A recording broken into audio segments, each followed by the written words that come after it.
The Guadalupe River reached major flood stage over 22 feet. By 5 a.m., it was cresting at 37 feet in Hunt, Texas. Okay, now I've got to do a final sweep of the neighborhood and then get the pets to a kennel on higher ground. I'm counting on you and Luann to wrap everything up and get to the shelter. And this setup is similar to the flood of 2002, where tropical rain surged in from the Gulf, leading to a historic weather event. It's like God took our picture before he kills us. Go, go, go! So a reminder that early summer can be a time where weak tropical storms near Texas, and they have the potential of driving in days of heavy rainfall.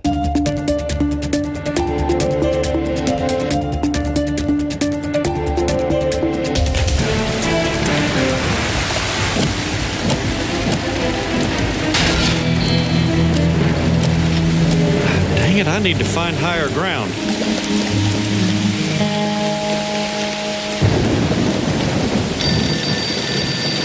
Hello? Hello, anybody here?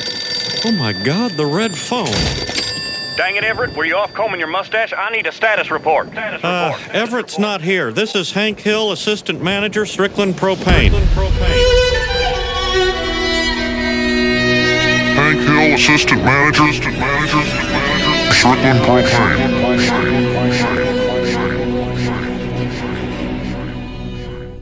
Everett's gone? All right, listen, this is T. Beck Minzemeyer with the Upper Brazos River Authority. The storm's knocked out all our remote sensors, so I'm gonna need your help. Go ahead. Okay. Check the monitors. Do you see any damage to the face of the dam? Oh, God, I am seeing some hairline cracks, yes. That's okay, they're always there. But if they start getting too big, you'll have to open the floodgate. I could open it now just to be safe. No! I mean, no.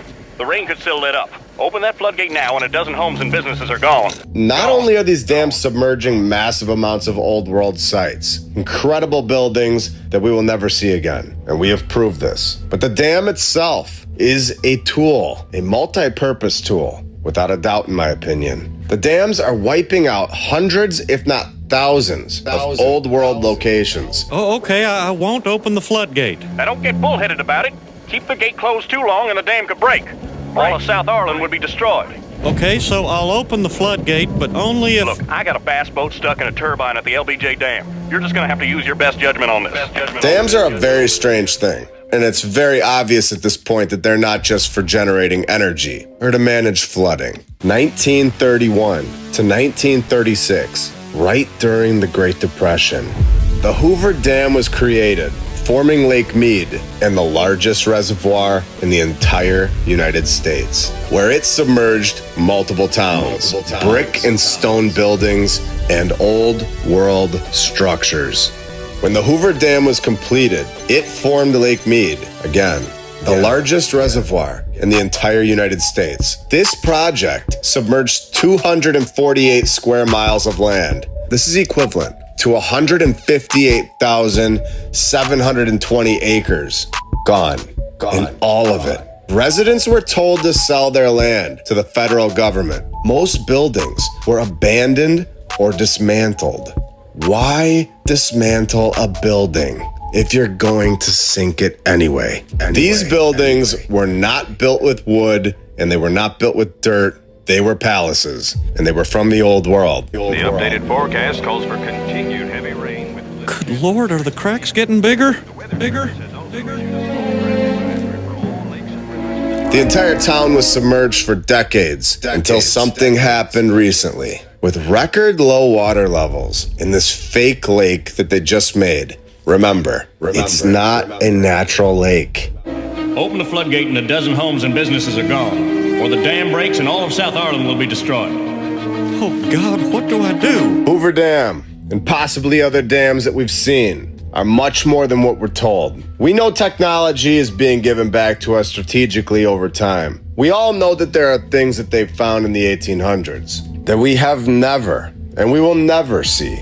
Thinking energy, frequency, geometry. We don't know what kind of energy is being produced from these dams. Oh, God.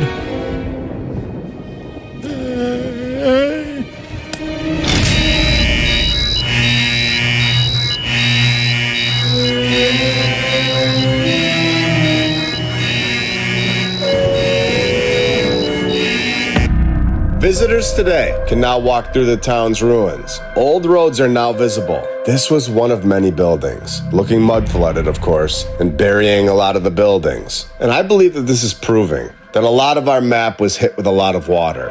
And this is why we find doors under the ground. Are they powering old world technology that is actually inside this thing? Where you have symbolism outside, and the symbolism makes no sense for a dam.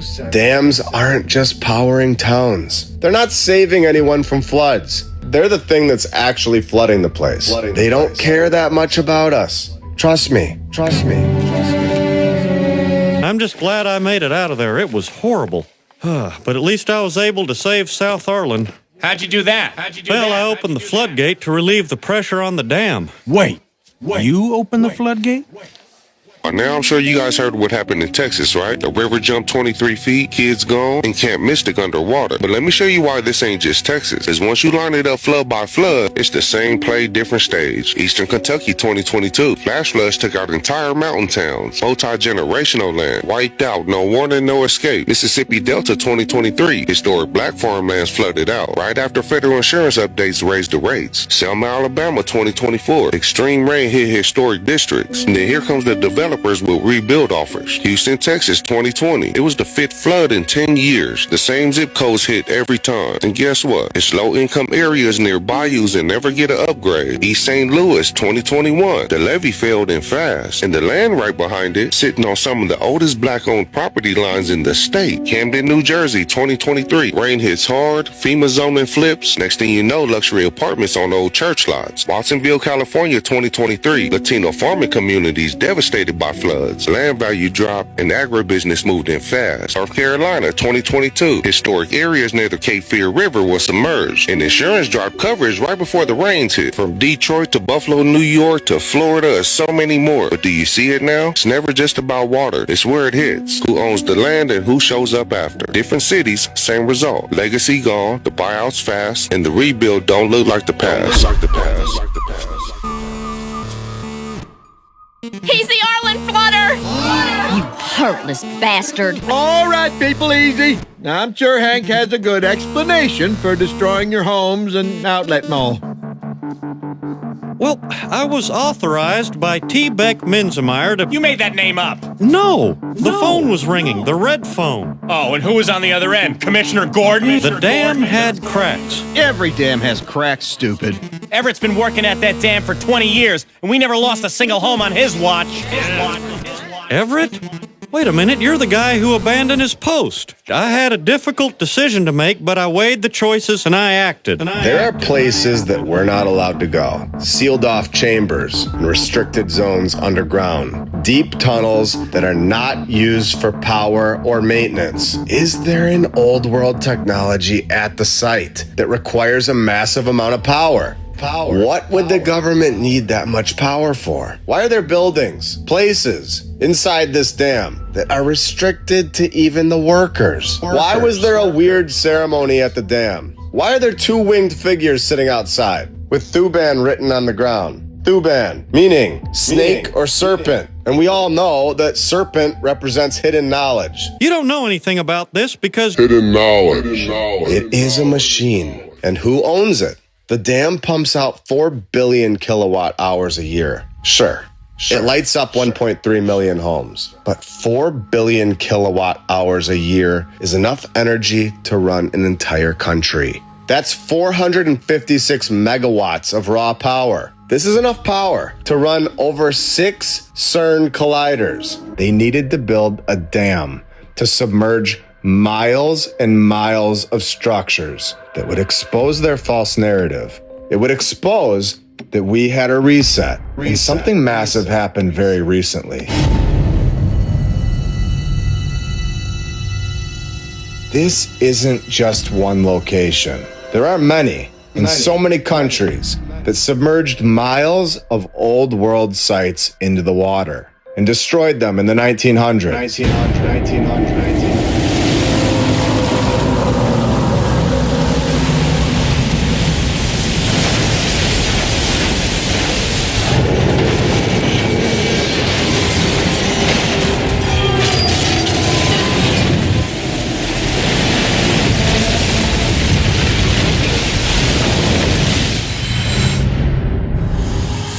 The United States is facing a nationwide flood emergency. In just the first 2 weeks of July 2025, devastating flash floods have struck Texas, North Carolina, and New Mexico, killing at least 142 people.